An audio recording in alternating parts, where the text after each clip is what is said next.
Садыкасымова Нурпери Балыкчы шаарынын номер 4-гимназия мектебинин 4-Б классынын окуучусумун.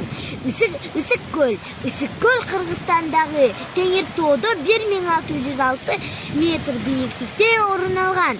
Кыргызстанда кышкысын абанын температурасы 30 градуска чейин төмөндөйт. Ал эми көл бул суукка карабастан эч качан тоңбойт. Мына ошондуктан көлдүн аты Ысык көл деп аталып калган. Көлдү орто эсеп менен 320 километр кумдуу жери бар.